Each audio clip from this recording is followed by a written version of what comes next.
years to get his book published. He is a guard at the Bureau of Engraving in the District of Columbia.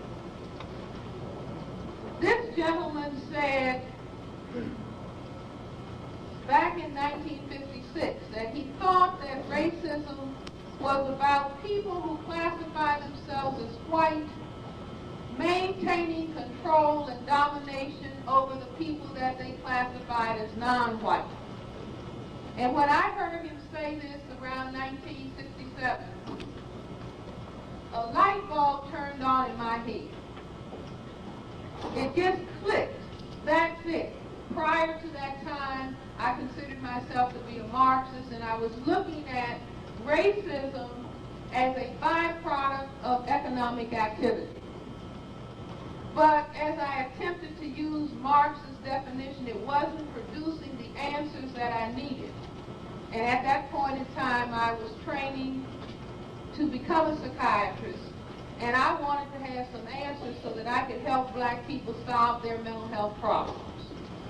But as I attempted to use Marx's concept, I wasn't really getting the traction that I needed to solve these problems as a physician.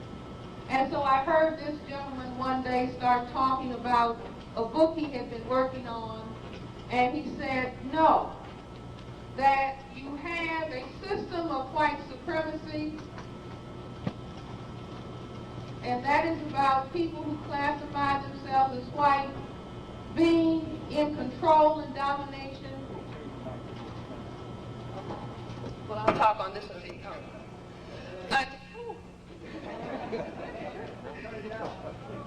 Okay? Is that better? No, that's an echo. Can that be turned down a little bit? Okay. Okay. So Fuller said that this system, that white supremacy was a system, and that, listen to this, that this system functioned in the area of economics. This system functioned in the area of education. This system functioned in the area of entertainment, labor, law, politics, religion, sex, and war. Are you all with me? Do you see the difference? Marx was saying that this was causing this, and Fuller said, no, we have a global system of white supremacy that carries out activity in economics, education, entertainment, labor law, politics, meaning all the areas of people activity. So then Cress-Welsing comes along and she said, why? Why indeed would these people set up such a system? And the question why is a very important question in psychiatric medicine. The question why is a very important question for the brain-computer period, and that's why anybody who knows a little 2-year-old or 18-month-old, or, you know, probably 2, and they keep saying, why? Why, Mommy? Why? Because this is the question that turns the brain-computer on. It is a question about cause and effect. You see?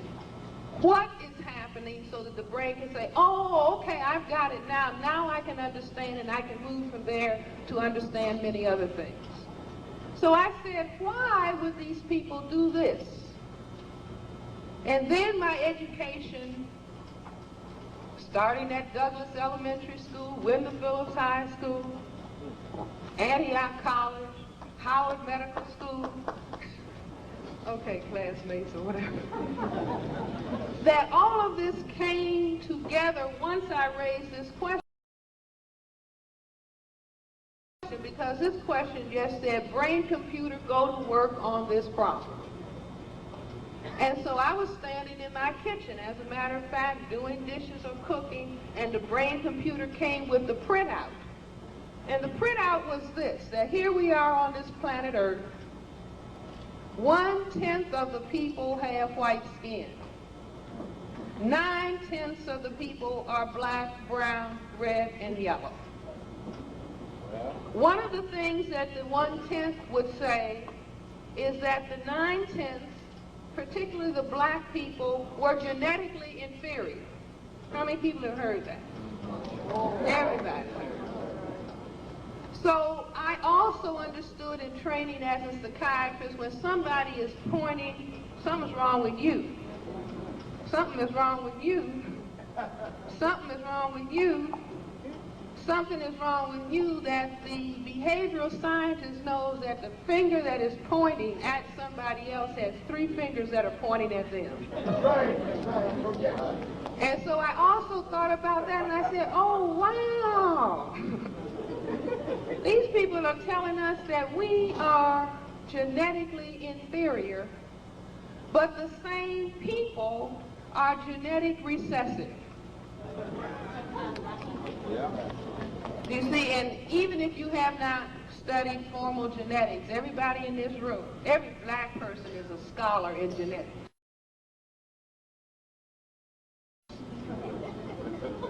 Because all black people know, don't marry anybody darker than yourself.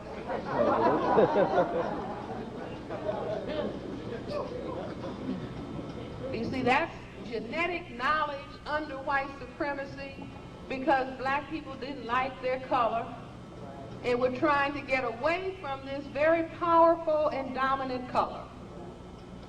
But the people who were classified as white learned after they had circumnavigated the globe, and everywhere the people were colored, and those white men who had sexual intercourse with the black women and waited around 9 months, they found out that white plus black is equal to color.